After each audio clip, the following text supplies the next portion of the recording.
Hey everyone, Jordan here. Happy New Year. Welcome to my first video for 2026. Now today we're going to be looking at the N7 B850 motherboard from NZXT. We previously looked at the N9, which is the X870E variant. And I just want to clarify a couple of things because it's a little bit confusing on the website about what they're doing with these generations. For the Intel side, we did see an N7 and an N9. But for the AMD side of things, they do it a little bit differently. There wasn't an X870 board from NZXT, for example, with N7. So for this generation, we've got the N9 X870E, which is dual chipset. And then the N7 board is going to be B850, which is staggered generally after the X series launch by about 4 or 5 months. So you're going to see an N7 B850. There's not going to be an N7 X870 board. This is going to be the N7 for AM5, or this generation anyway. Hopefully that's clear. I just wanted to clarify that a little bit because if you look on the website, you might think, well, where's the middle ground between the two? But N7, B850, N9, X670E. So as usual, 2 colour options available for the B850. We've got the black here, and then obviously there's a white as well that I'll put on the screen for you to check out. Price wise, it's going to be at the higher end of the B series. It's going to be around £260, $260 at the time of filming. So that is on the higher end for B series boards. There are more affordable ones though if you do want something a bit more budget. Now let's get this open and have a closer look. So in here, probably going to have our antennas. Yep. We've also got a couple of the adapters. So this is the older 4-pin that NZXT use for their lighting, and then also a 4-pin for fan control. That then goes to the new 8-pin. So you do get some adapters if you want to use some older stuff on the newer board, which I think is a nice little touch.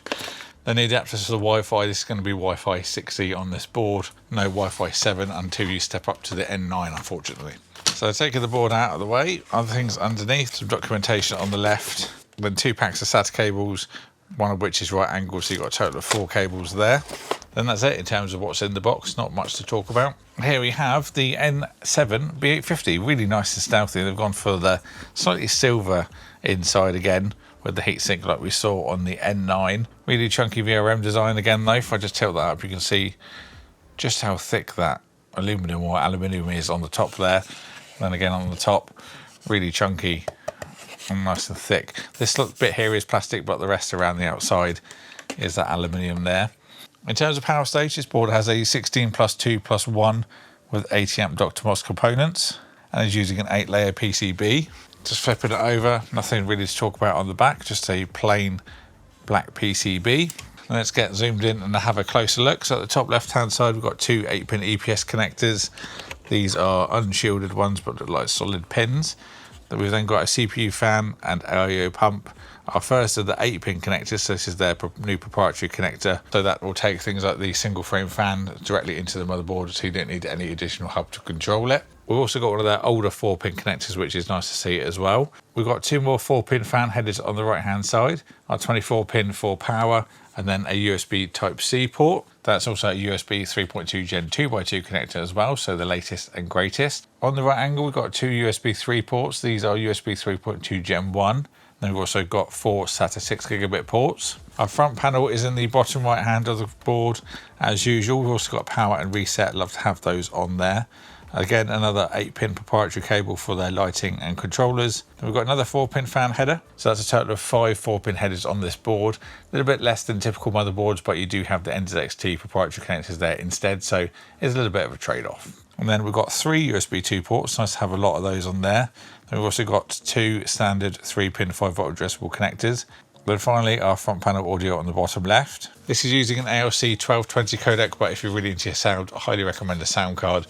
Once you get one, you won't look back. So going up to our socket, of course, AM5, so support for 7000, 8000 and 9000 series processors.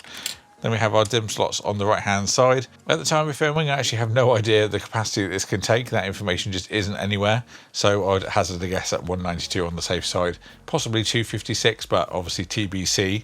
And then also that could support up to 8200 mega transfers per second. Then going down, we've got our expansion slots and storage. So first of all, big old chunky piece of aluminium on our Gen 5 slot. Let's just get a screwdriver to take this off. There we go, taking that off. Really nice piece of milled aluminium there.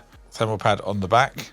Then we've also got a little quick release for our M.2 in there as well, up to 80mm Gen 5 speeds. Then we've also got another panel underneath that just pops off to reveal some extra expansion at the bottom.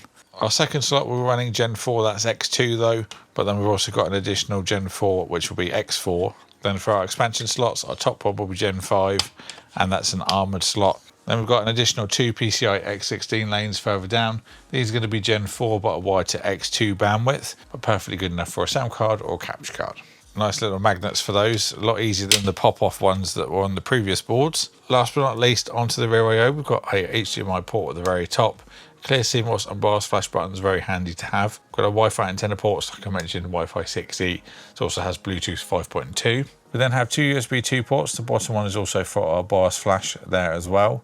The 2 blue USB ports to the side of that, these are USB 3.2 Gen 2, so 10 gigabits per second.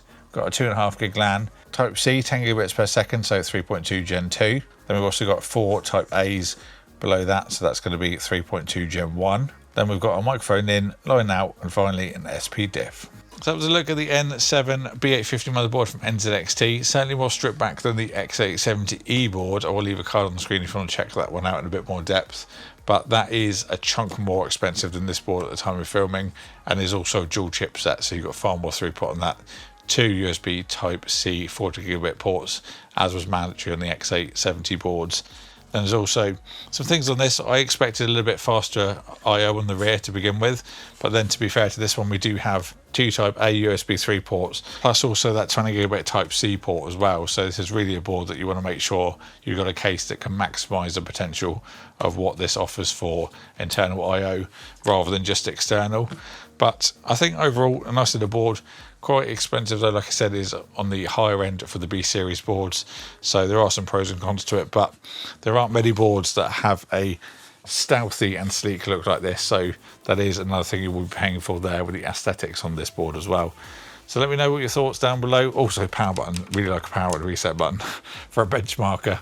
But let me know your thoughts down below. I'll leave the links in the description box if you want to pick one up. Big thank you to NZXT for sending this out for me to look at. Thank you all for watching, and I'll see you all in the next one.